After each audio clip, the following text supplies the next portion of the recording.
안녕하십니까. 평양만사 김길선입니다. 주간 북한 내부 관련 시사를 시작하겠습니다. 지난주 금요일부터 어제 2월 27일까지 김일성 적석의 일일 지시문이고 북한 노동당이 일일 지령서인 노동신문을 필두로 한 북한의 대내외 출판 보도물을 분석하고 애송이 김정은 중심이 북한 내부 관련 주간 시사의 주제를 선정했습니다. 사실 북한 관련 시사의 본질은 김정은과 노동당 분석입니다. 특히 김일성 적석의 일일 지시문이고 노동당의 일일 지령서인 노동신문에는 북한 체제의 내부 상황과 향후 방향이 다 들어가 있습니다. 고로 김정은을 제외하면 북한 내부 상황 분석 자체가 성립되질 않습니다. 그런 기준에서 이번 주 주간 시사의 중심을 이렇게 선정했습니다. 첫째, 막판을 달리는 애송이 김정은의 허세 선동을 분석해 드리겠습니다. 다음 두 번째, 김정은과 노동당의 부질없는 양곡관리시설 건설 첫 착공식 작태를 분석해 드리겠습니다. 다음 세 번째, 노동당의 사탕 관련 소위 인민계몽 선전 내용을 알려드리겠습니다. 그러면 먼저 막판을 달리는 애송이 김정은의 허세 선동을 분석해 보겠습니다. 김정은은 지난 2월 24일에는 김일성 정치대학을, 2월 25일에는 강건 명칭 종합군관학교에 찾아가서 북한군의 소위 강대성에 대해 이렇게 역설했습니다. 불우의 존엄, 영광을 지닌 강대무비한 군대다. 둘째, 마땅히 세계에서 가장 강한 군대다. 셋째, 어느 세기 어느 나라에서나 정설이었던 무장력의 2대 요소를 뛰어넘어서 정치 사상 강군화, 도덕 강군화까지 실현한 유일한 혁명 강군이다. 그 다음 네 번째, 100번 싸면 100번 다 이기는 초강의 군대다. 다음, 실천형의 싸움꾼, 야전형의 군사인재, 승리의 유능한 맹장들이 있는 군대다. 다음, 현대 전장들이 아마 러시아 참전을 염두에 둔 것 같습니다. 실전 경험을 우리식으로 소화한 현대적 능력을 갖춘 군대다. 퇴진 김일성 김정일을 겪은 저로서는 누가 김정은에게 이런 허세 덩어리의 연설문을 써줬는지, 또 그것을 쓴 글쟁이의 심정이 어느 정도 이해는 갑니다. 퇴진 김일성 김정일은 저들 논문, 연설문 초안에 미사구려를 남발하면 그것을 소위 수령권이 훼손죄에 걸어서 무자비하게 철직, 추방, 지어 정치범 수용소에까지 보냈었습니다.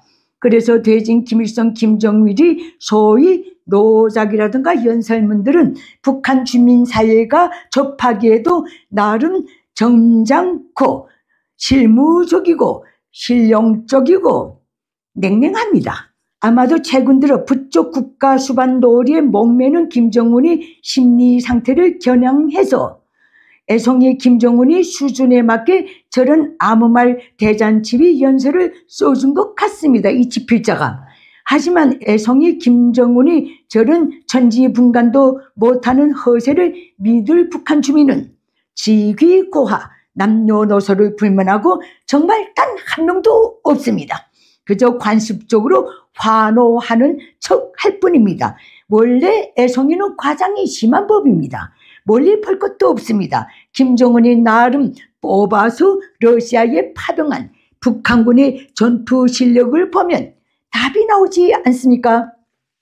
다음 두 번째입니다. 김정은에 의한 현대적 양곡관리소 건설의 첫 착공 작태를 분석해 드리겠습니다. 북한은 김정은이 작년에 지방발전 정책에 정식 포함시킨 3대 필수 대상 건설 중 하나인 현대적 양곡관리시설 건설 첫 착공식을 황해북도 황주군에서 진행했답니다.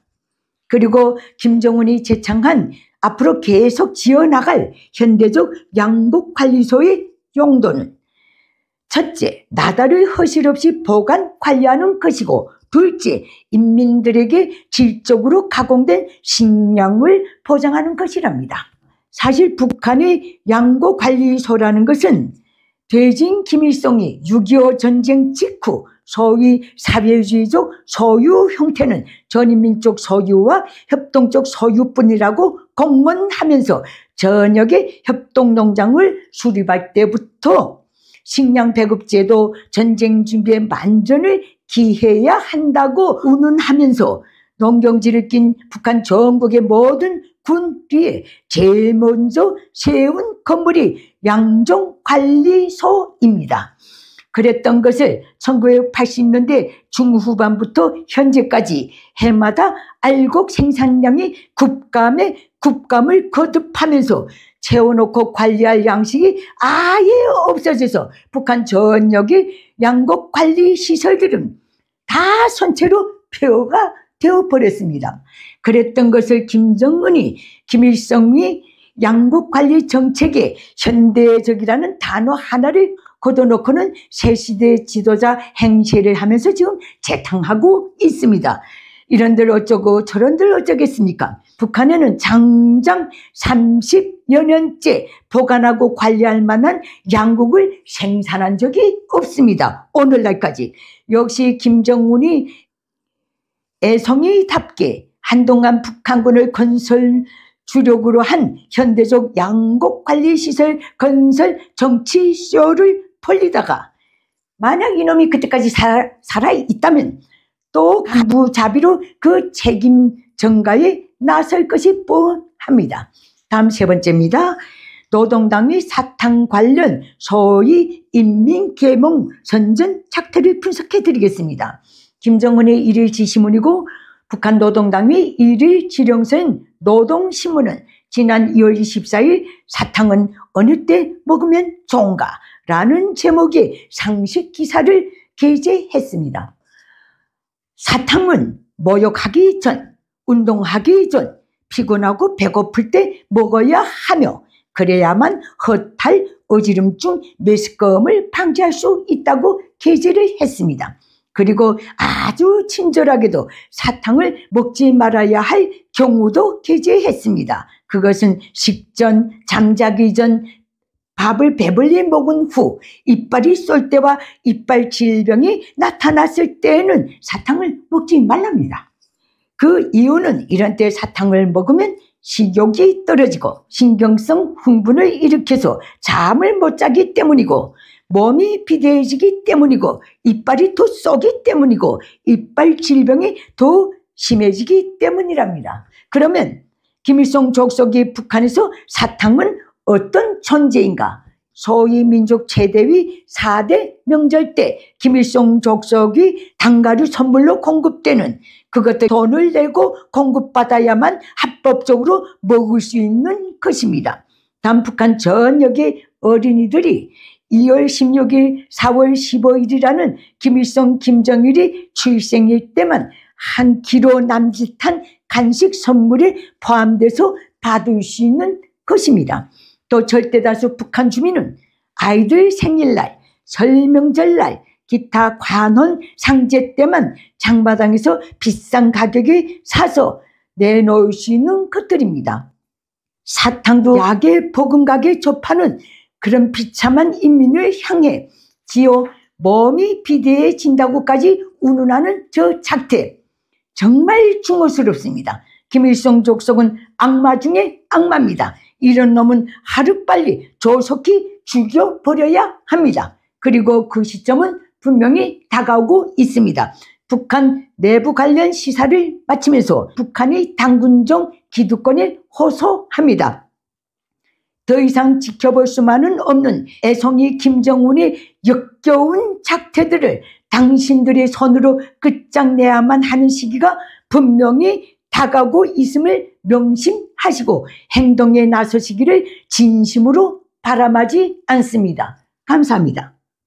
내대 북한 인민들에게 호소합니다. 장장 80년이 되어오는 김일성 족속 노예 체제를 끝장낼 때가 되었습니다. 북한 인민이 진정한 자유해방을 위해 공포를 딛고 힘을 모아서 김일성 족속을 반드시 몰아 냅시다.